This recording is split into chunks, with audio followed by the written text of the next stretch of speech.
Nous allons pouvoir commencer la séance dédiée à l'orthopédie et intitulée « Avancées en chirurgie orthopédique et traumatologique ». Et c'est François Bonhomet, qui est PUPH en chirurgie orthopédique à Strasbourg, qui est l'organisateur de cette séance et qui en sera le modérateur. François, à vous. Merci beaucoup, Monsieur le Président. Donc, j'ai l'insigne honneur donc, de présider cette séance qui comportera 6 communications un peu diverses dans notre spécialité. Julien Girard va nous présenter le resurfaçage de la hanche avec l'évolution du concept dans l'arthroplastie. Olivier Roche nous parlera de révision de tige fémorale. Les 2 premières communications seront commentées par le professeur Patrice Mertel, qui vient d'Amiens. Nicolas Bonvial nous parlera de l'évolution moderne des arthroplasties d'épaule et la séance sera commentée par le professeur Jean-François Kempf de Strasbourg. Mathieu Hélinger nous parlera des plaques verrouillées en chirurgie mini-invasive des fractures, commenté par le professeur Thierry Béguet de Paris. Sébastien Parat nous parlera du sport et des prothèses de hanches et des genoux. Et la séance sera modérée également par Jean-Yves Génie, qui commentera également la dernière communication de nos amis belges Olivier Cartiot et Christian Deloy, qui vont nous parler de l'ISO-CAOS, le concept de qualité en chirurgie orthopédique assistée par ordinateur. On commence donc par Julien Girard, qui a 15 minutes pour nous parler et nous convaincre de l'intérêt du resurfaçage de hanche. Bonjour à tous, merci encore de l'invitation à François Bonhomet pour me permettre de parler devant cette assemblée. Donc effectivement, je vais vous parler du resurfaçage de hanche. Alors quelques petits mots pour dire le pourquoi du comment. On sait actuellement, sans rentrer dans les détails, que les arthroplastiques conventionnelles sont très efficaces, mais elles le sont surtout dans la littérature chez les patients âgés, avec des taux de survie qui sont excellents chez les patients de plus de 60 ans. En revanche, chez les patients jeunes, voire même très jeunes, les taux de survie s'effondrent dû à pas mal de raisons, mais notamment à l'activité et à l'usure. Et c'est pour cela que dans cette catégorie bien spécifique de patients jeunes, actifs et ou sportifs, le resurfaçage, et je vais vous montrer en quoi, peut consister en une alternative séduisante chez ces patients, de par la préservation osseuse fémorale, je reviendrai sur tous ces éléments, l'optimisation du transfert de stress, la stabilité sans risque de luxation, et de bonnes amplitudes articulaires. Alors c'est quoi un resurfaçage de hanche? C'est ça. Voici les données, enfin les radiographies ou un implant par exemple comme celui en bas à droite. Ça consiste en fait comme une arthroplastie conventionnelle à remplacer l'articulation défaillante mais sans coupe du col, sans introduction d'une tige, en conservant la tête fémorale et en respectant les paramètres biomécaniques dont le diamètre de la tête fémorale native du patient. Alors les avantages du resurfaçage. La préservation osseuse, ça paraît relativement évident sur le versant fémoral par rapport à une prothèse conventionnelle, comme par exemple ici on voit assez rapidement la différence entre les 2 concepts. Sur le fémur, étant donné qu'on ne touche pas ni au fût, ni au col, ni à la tête, on a une préservation osseuse qui est tout à fait satisfaisante. Quant à la version acétabulaire, il faut savoir que les cupules de resurfaçage sont des cupules avec des dessins relativement particuliers par rapport à des cupules standards de prothèses conventionnelles qui sont des demi-sphères, donc à 180 degrés d'ouverture. Les cupules de resurfaçage sont beaucoup moins couvrantes, à 165 degrés, donc permettent de fraiser moins et donc d'être encore relativement sécuritaires et de préserver le stock osseux acétabulaire moyennant une technique chirurgicale adaptée.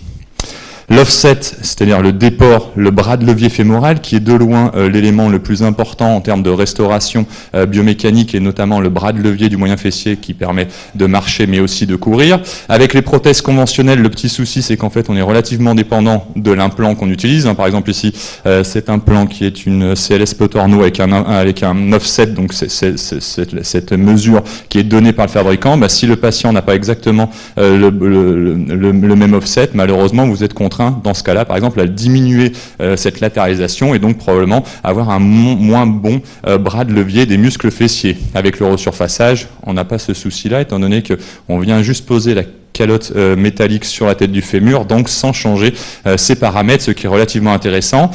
Ça a été montré dans quelques études. Il y en a eu 3 qui sont intéressés sur ce bras de levier, cet offset fémoral. Vous voyez la colonne de gauche, THA, c'est les prothèses classiques à tige.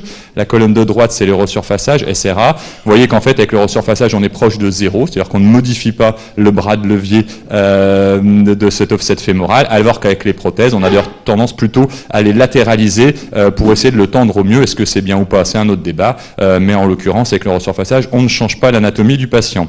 Alors, la luxation, qui est à mon sens un des concepts majeurs du resurfaçage, on sait que, et je vais vous expliquer pourquoi, étant donné que j'opère surtout dans mon département de chirurgie du sport des patients jeunes et sportifs, la luxation c'est une catastrophe pour tout le monde, mais chez les sportifs ça peut l'être d'autant plus que, en fonction de leur activité sportive, si vous faites de la voile et vous êtes tout seul sur votre bateau ou en randonnée dans les montagnes ou en trail, si vous luxez, il y a des risques, outre la luxation, des risques vitaux qui sont non négligeables.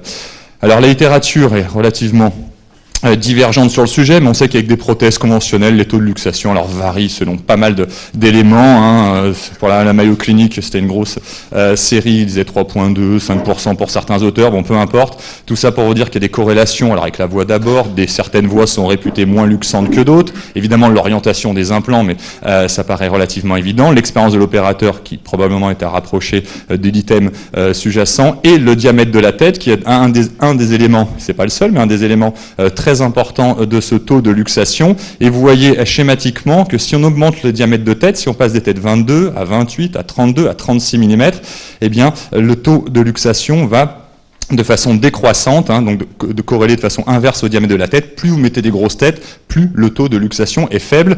Personnellement, là, dans le service à Lille, avec 1850 resurfaçages, c'est 0% de luxation, comme d'ailleurs retrouvé dans pas mal d'articles chez les auteurs qui pratiquent le resurfaçage. Quoi qu'il arrive, quel que soit le taux de luxation, malheureusement, ça sera toujours trop important pour le patient, et c'est quand même une complication majeure. Donc le gros avantage du resurfaçage, c'est que le taux de luxation est de 0, on ne parle même pas au patient.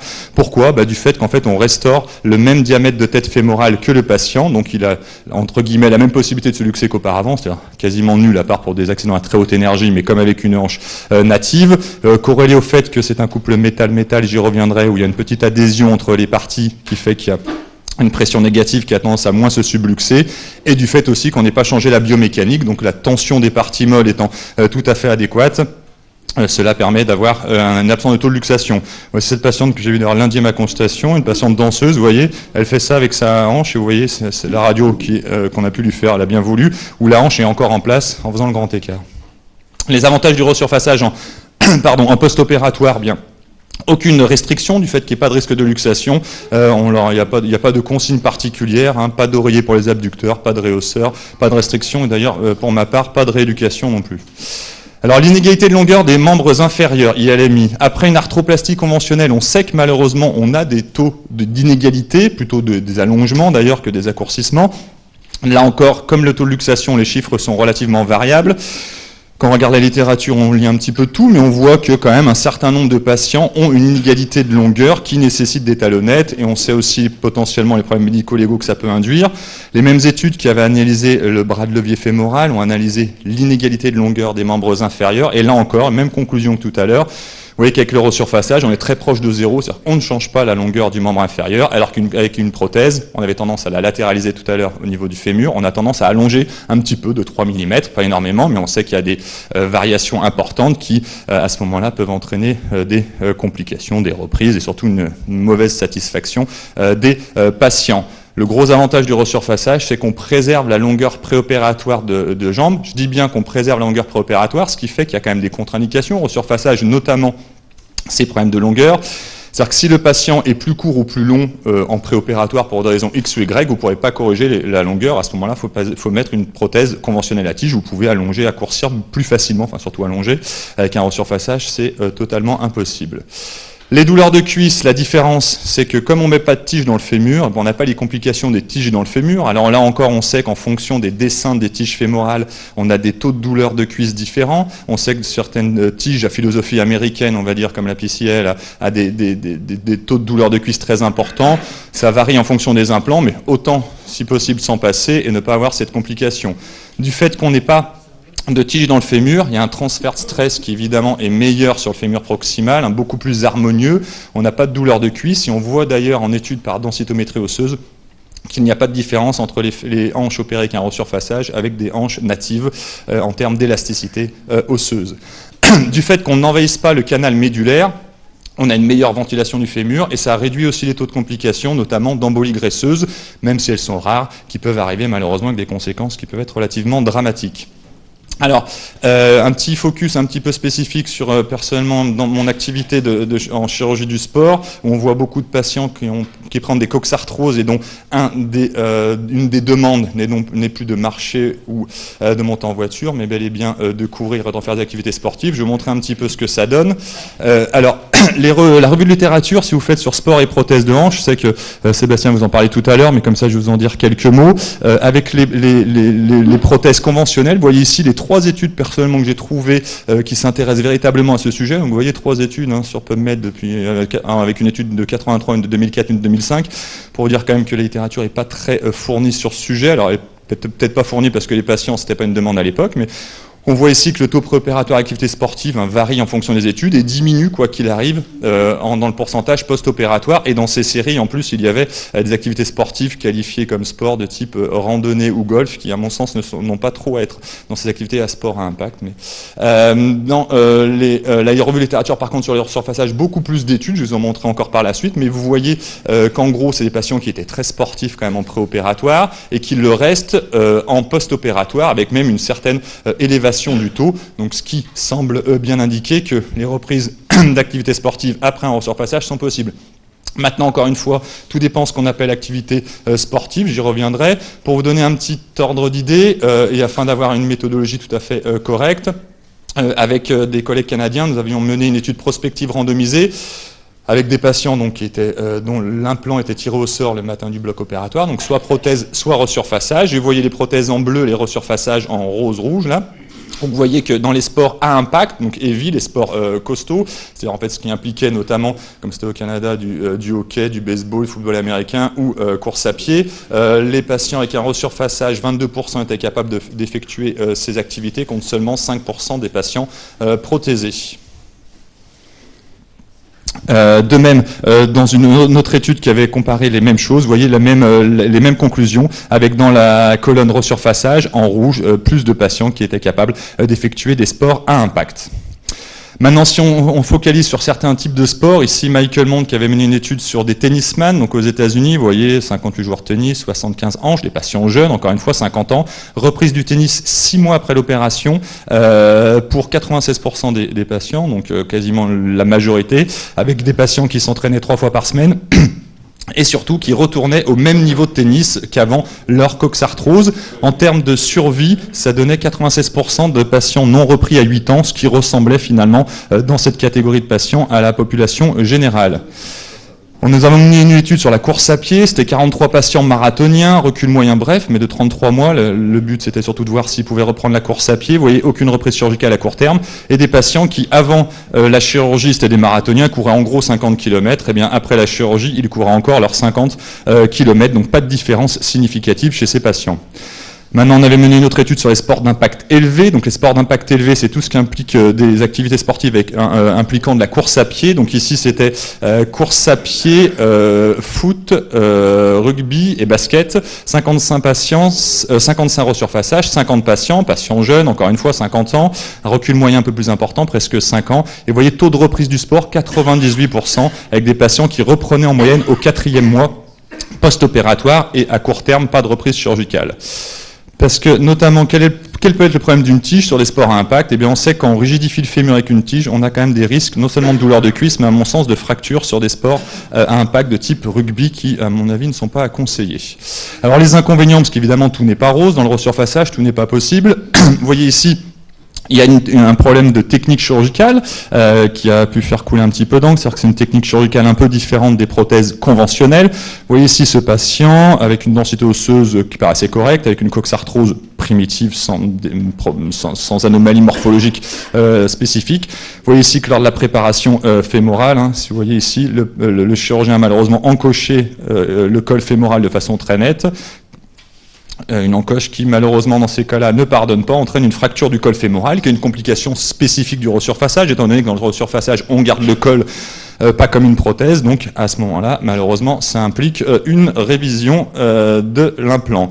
Alors ce risque de fracture du col fémoral, ça a été étudié notamment par les Australiens qui ont eu une grosse activité de resurfaçage. Vous voyez ici dans leur registre avec 25 000 cas, le taux de fracture du col n'était pas très important, mais quand même 0,2%, sachant qu'à chaque fois c'est des reprises chirurgicales, c'est quand même pas négligeable. Ce qu'il faut savoir dans ces cas, c'est que toutes les fractures sont survenues à moins de 6 mois post-opératoire et étaient toutes dues à une erreur technique. En gros, comme je vous l'ai montré, une encoche du col fémoral ou un problème d'indication chez des patients qui sont ostéoporotiques ou avec des qualités osseuses médiocres.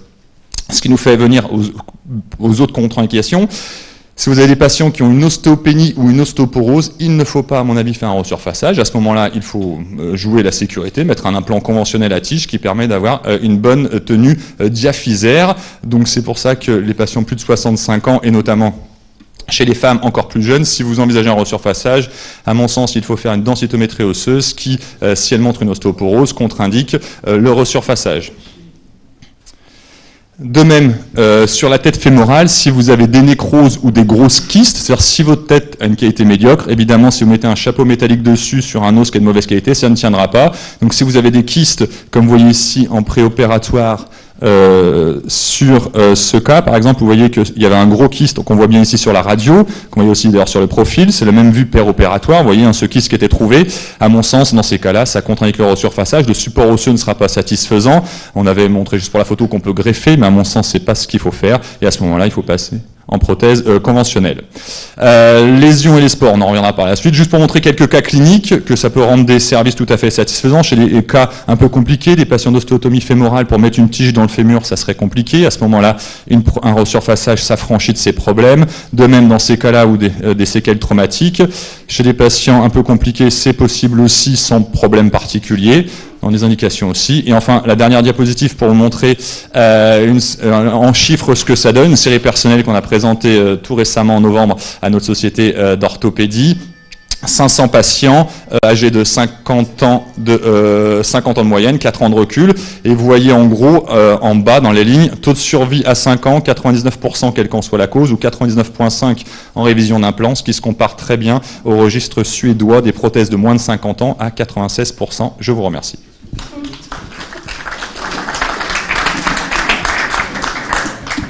Merci Julien. Effectivement, tu es intarissable sur le sujet et on va laisser Patrice nous donner son avis de commentateur. Merci François. Alors je voudrais d'abord vous dire tout le plaisir et l'honneur que j'ai eu à répondre favorablement à l'invitation de mon collègue et ami François Bonhomé. Et c'est d'autant que ça m'a rajeuni un peu, puisqu'en 89, j'étais venu chercher le prix du Breuil que l'Académie de l'époque m'avait décerné, mais c'était dans la grande salle en face, lors de la séance inaugurale. Alors cette session est consacrée à l'avancée, aux avancées en orthopédie, donc à l'innovation. Et je voudrais vous rappeler d'un point de vue général, permettez-moi de le faire, parce que je parle en premier, qu'il y a deux types, par point de vue technologique, deux types d'avancées et d'innovation. L'innovation de continuité, qui est juste une amélioration, et l'innovation de rupture. Alors, on n'est pas là en orthopédie, on a très peu d'innovation de rupture. À mon sens, depuis l'introduction de l'arthroscopie pour le genou dans les années 80, on n'a pas beaucoup de rupture. Vous l'avez eu en chirurgie viscérale avec la chirurgie, la cellulio-chirurgie. Et ce qui est intéressant dans le resurfaçage, c'est qu'en fait, c'est l'enfant naturel ou illégitime de deux échecs de l'orthopédie.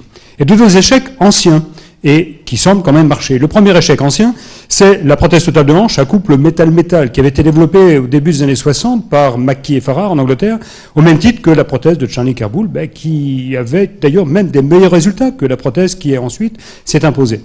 Et ça a failli parce que le métal-métal de l'époque n'était pas un bon couple, il y avait des progrès à faire, et on a en réalité beaucoup appris des échecs. Et ce qui est intéressant, c'est de voir comment on peut progresser de la part d'échecs et rebondir. L'analyse de ces échecs, des experts ont montré qu'il fallait régler parfaitement le jeu articulaire entre les implants et qu'il fallait améliorer les qualités trébologiques, notamment charger en carbone le métal-métal. Le deuxième père ou la mère de cet enfant illégitime, c'est le resurfaçage. Resurfaçage, Claude Vielpeau l'a connu. Moi, je l'ai connu en tant que jeune interne, c'était les échecs dans les années 80, c'était les cupules de Luc, et puis après les cupules de Bichat, de Duparc. Ça a failli. C'est un échec retentissant, des échecs précoces, pourtant avec les mêmes impératifs sur le résultat que ce que Julien vient de nous montrer. Et cet échec était lié au fait d'avoir un polyéthylène de faible épaisseur, un ancrage difficile dans l'os. Mais là encore, l'analyse de ces échecs ont permis aux orthopédistes de comprendre Qu'est-ce qui n'allait pas? Comment on pouvait régler sur le plan géométrique l'offset antéro-postérieur? Julien a passé très vite, mais c'est important de ne pas avoir conflit. Et donc je trouvais capital de souligner qu'en réalité, cette pseudo-avancée est en fait simplement la réactualisation et l'amélioration de deux échecs, ce qui montre bien, c'est intéressant quand même pour nos tutelles, qu'il faut admettre dans l'évolution de la médecine, dans l'évolution de la chirurgie, un certain taux d'échecs qui peuvent servir à faire avancer dans l'avenir.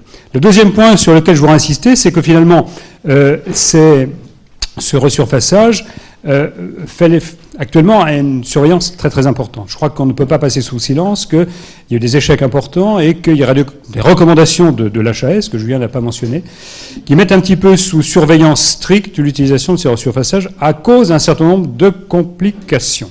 Alors, bien sûr, en termes de résultats fonctionnels, je partage, pour avoir fait pas mal de resurfaçage, je partage l'enthousiasme de Julien. Oui, mais le métal-métal apporte un certain nombre de complications spécifiques. Et Julien, quand même, il faut parler, je crois, de ses premières publications sur le métal-métal, et non pas des prothèses totales de hanche, mais du resurfaçage avec l'apparition de pseudo-tumeurs. Les premières décrites par Pengit en Angleterre, c'était sur le resurfaçage.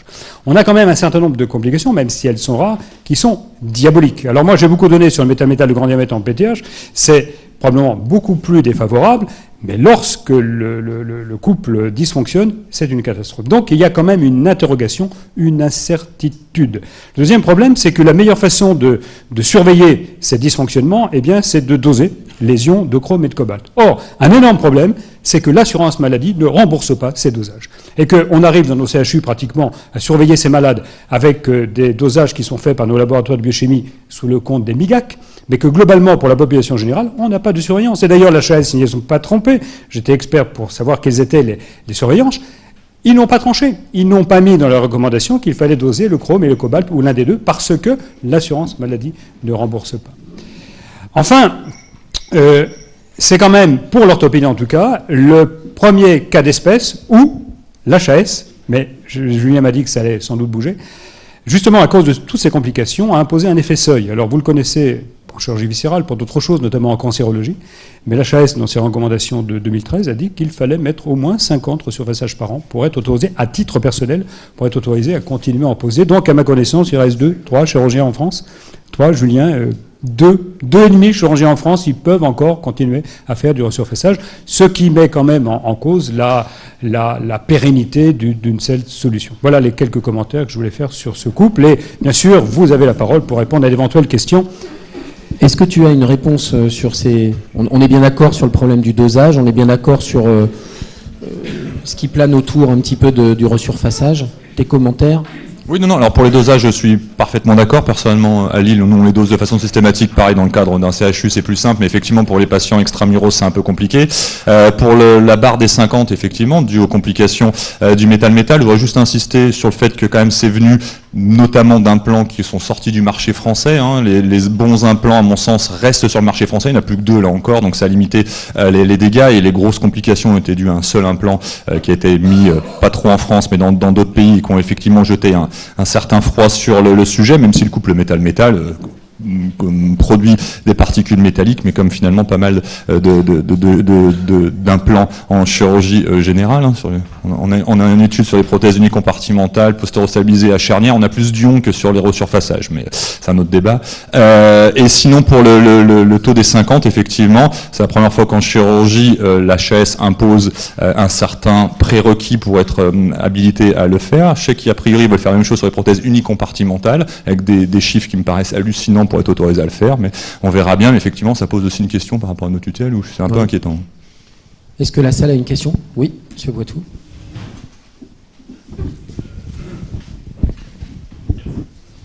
Oui, je voudrais tout à fait remercier les commentaires de monsieur Mertel en particulier dans un certain nombre de domaines, particulièrement celui du couple métal-métal. Je rappelle quand même qu'aux États-Unis, il est contre-indiqué chez la femme enceinte du fait de l'augmentation importante du pourcentage de cobalt libéré par ce couple. Et effectivement, on ne comprend pas très bien pourquoi au niveau de la région polaire supérieure, il n'y aurait pas une hyperpression importante avec des particules d'usure qui seraient enlevées à ce niveau-là, même si les surfaces articulaires sont parfaitement adaptées. Je voudrais vous demander, parce que je ne l'ai pas vu dans vos diapositives, quel est le pourcentage de nécrose de la tête fémorale que vous avez eu, parce que Yves Gérard, lorsque je regrette qu'il ne soit pas là aujourd'hui et qui a posé quand même plusieurs milliers de ce type de prothèses, pratiquement les mêmes que celles que vous avez montrées, a arrêté parce qu'il y avait un pourcentage qui était de l'ordre de 20 ou 25%, lié au fait de la technique chirurgicale. C'est-à-dire que vous êtes obligé de luxer la hanche, de faire en sorte de conformer la tête fémorale, de détruire les frénula capsulés, vous n'avez plus de vascularisation de la tête fémorale. Et on ne va pas penser que la vascularisation en post-opératoire se fait d'une autre façon que l'anatomie normale. Donc, ça fait partie des choses qui me paraissent être relativement fréquentes dans ce type de chirurgie.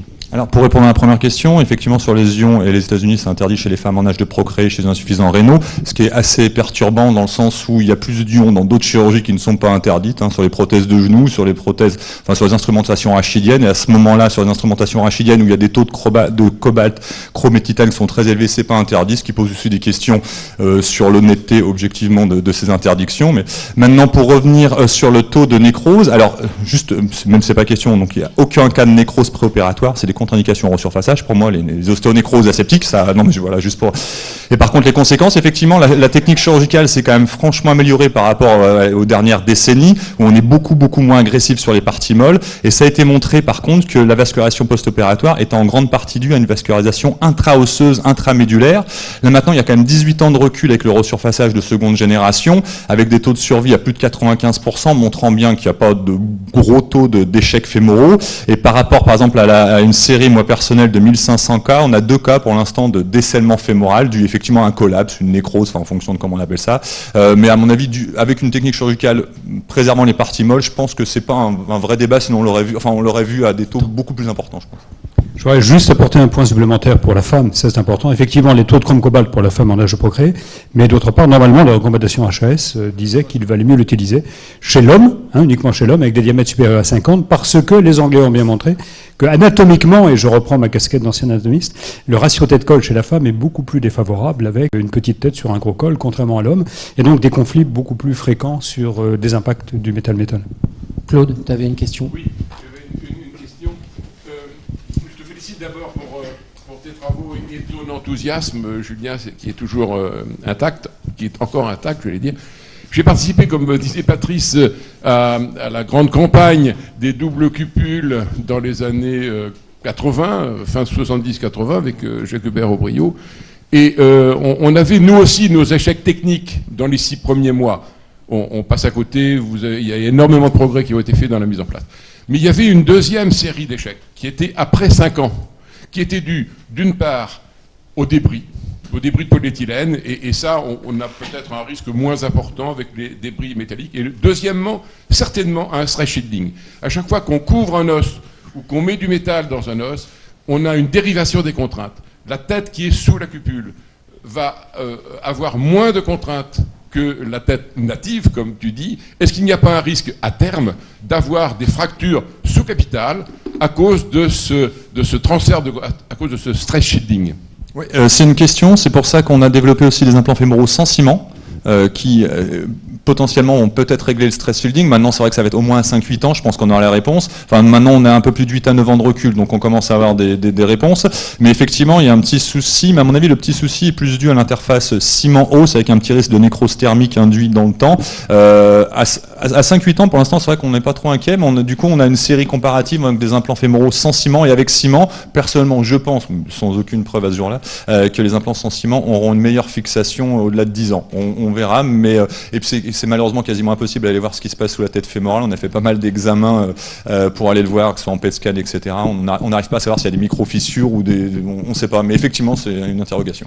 Je vous l'avais dit, il est intarissable. On va quand même un peu tarir le discours. Merci beaucoup, Julien. Merci beaucoup, Patrice.